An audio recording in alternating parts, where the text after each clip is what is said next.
por lavado de dinero por 10 millones de pesos. Vamos a cambiar de tema. Regina, ¿cómo estás? Muy bien, Carlos. Regina Tamés es colaboradora de este programa cada semana, como usted lo sabe, pero hoy vamos a tratar otro tema. Carla, ¿cómo estás? Hola, ¿qué tal? Hoy vamos a tratar un tema que luego se nos olvidan estos temas. Hace 2 años exactamente, 2 años y pico. Sí, un poquito más. Una mujer a la que conocemos como Dafne fue detenida y fue acusada de homicidio porque ella dice había tenido un aborto en el baño de una tienda, ¿no? De Liverpool en este caso. Lleva 2 años detenida, pero de lo que queremos hablar hoy es un poco cómo está esta situación en el país, empezando por el caso. Entonces platíquenme, está detenida y me entero que ganó un amparo. Es decir, ganó un amparo, pero sigue detenida. Explícame un poco por qué.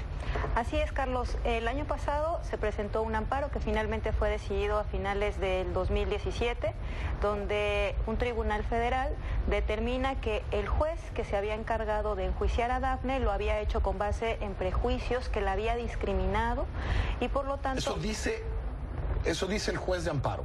Sí, así es, lo dice un tribunal federal. El tribunal federal dice, este juez discriminó, hizo mal las cosas, vio mal el asunto en términos de género, de todas estas cosas. Así es. Bien. Y además faltaron elementos, pruebas que eran importantes para determinar la culpabilidad o no de Dafne. En este caso, un dictamen psicológico y un dictamen médico, porque un elemento muy importante en este caso es que Dafne no sabía que estaba embarazada.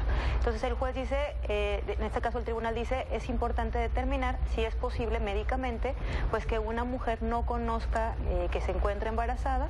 En el caso de Dafne tiene una enfermedad de la tiroides, lo que hizo que confundieran los síntomas.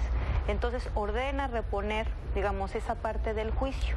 Lo terrible del caso en este momento es que el Tribunal de Querétaro, en cumplimiento a ese amparo que se le otorgó a Dafne, determina que quien tiene que encargarse de este nuevo juicio o de esta parte del juicio es el mismo juez, ese que se consideró había actuado discriminatoriamente. Explícame un poco porque esto es decir, el Tribunal Federal dice, vamos a dar este amparo, y en parte del amparo, ¿no? En parte de las fojas dije, este juez hizo esto mal, tal, discriminó a Dafne, etcétera, etcétera. Por favor, un par de pruebas más, repongan una parte del juicio y vuelvan a dar sentencia.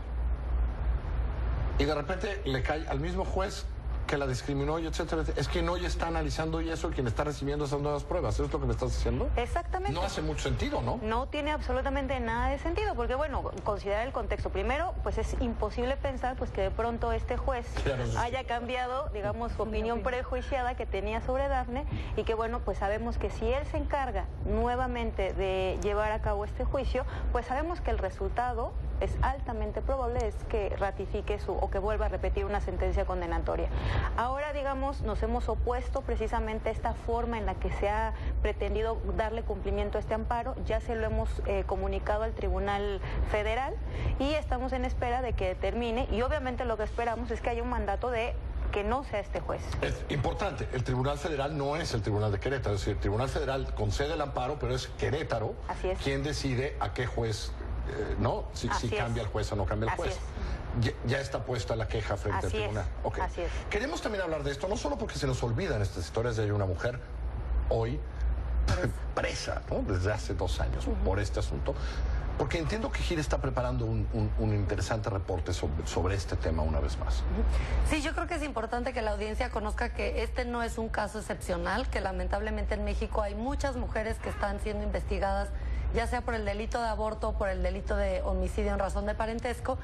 Y esto lo que significa es que el Estado está invirtiendo recursos para investigar a estas mujeres, como son tratadas como si fueran delincuentes y fueran un peligro para la sociedad. En estos casos es increíble que las denuncias se presentan casi siempre por el personal médico, o sea, generalmente las mujeres o no saben que están embarazadas o tienen un aborto espontáneo o se provocan un aborto, hay razones, o fueron víctimas de violencia sexual.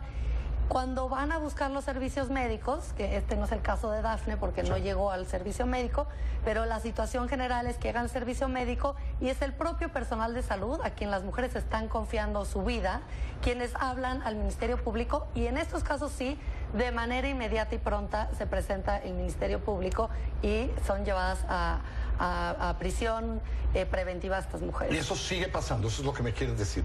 Se sigue dando. Yo recuerdo hace muchos años, estaba yo en W Radio, sería en 2009, 2010, cuando se acumulaban en Guanajuato. ¿Se acuerdan? Que en Guanajuato se empezaron a acumular muchos de estos casos, ¿no?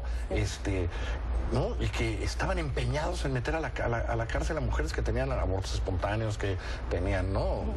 Que habían perdido por otras razones, ¿no? Lo que te quiero preguntar, Carla, abogada, es, en este caso, aunque sé que has visto otros casos, ¿ves algún cambio en la sensibilidad de jueces, tribunales, cuando pasa eso? ¿Ves que algo hemos avanzado en los últimos 5, 6, 7 años que sean sensibles a estos casos, ¿no? Bueno, decir, sí hay un avance en el hecho de que se le haya otorgado a Dafne un amparo precisamente porque no fue juzgada desde la perspectiva de género, por supuesto que es un avance. Es un avance, claro. Sin embargo, los efectos son los que simplemente no se terminan de entender. Y te pongo un ejemplo muy sencillo. Si una persona es juzgada y un tribunal federal, ante el cual se interpone un amparo, determina que efectivamente no hubo suficientes pruebas para determinar la culpabilidad de esa persona, la consecuencia lógica es que esa persona tendrá que ser liberada. Presunción de inocencia. Porque es la presunción de inocencia. Exactamente. En el caso de Dafne, la presunción de inocencia no fue un elemento valorado por el Tribunal Federal. Dijo, no fue juzgada con perspectiva de género, el juez actuó de forma discriminatoria. Nos faltan pruebas. Nos faltan pruebas, que se reponga. Es decir, no determinó la consecuencia lógica, que era dejar en libertad a Dafne, porque no se había determinado su culpabilidad, sino ordenó que se repusieran pruebas. Eso, digamos, todavía... Y que ella siga clavada en una cárcel de Querétaro. Así es. Sí. Increíble. ¿Qué hacemos? Creo que es importante que se conozca que estos casos aún existen y el perfil de mujeres son mujeres de escasos recursos, que carecen de información, que nunca se les dio educación sexual, algunas incluso no saben ni que están embarazadas, y es perseguir, digamos, a las mujeres más vulnerables. Y creo que en el contexto electoral es muy importante porque hay un discurso vacío que siempre se usa por parte de los candidatos les hacen siempre la pregunta, ¿no? ¿Está usted a favor del aborto o no? ¿A favor de la vida o no? Y siempre se habla de la no criminalización, ¿no? Esa es como una salida fácil y creo que es es injusto hablar de la no criminalización cuando hoy en día sí hay un tipo penal que castiga a las mujeres, como el caso de Dafne, y que, digamos, se le dé la vuelta en lugar de proponer una respuesta fácil para estas mujeres, como es el tema de la educación, la información, y pues un tema que no tendría por qué estar en el tema de que una mujer decida o no tener hijos, pues es un tema totalmente de derecho a la intimidad y no tendría por qué el Estado, no solamente opinando, sino incluso sancionando y abriendo investigaciones. Claro, porque un poco lo que me cuentan es que parece, o sea, sigue habiendo esta especie de persecución, ¿no? Los médicos, digamos, en un momento terrible para cualquier mujer, que no médicamente, a lo mejor psicológicamente, sentimentalmente, que es perder un embarazo, ¿no? Etcétera. Así es. Van y les avientan al MP. Y muchas ya tienen hijos, ¿no? Y la autoridad igualmente prefiere que esta mujer esté en la cárcel como si fuera un sujeto peligroso en lugar de que se busque otro tipo de solución. Así es. Abogada, manténganos informados de cómo va ese caso. Claro, muchas gracias. Gracias, Carla. Gracias, Regina, como siempre. Muchas gracias.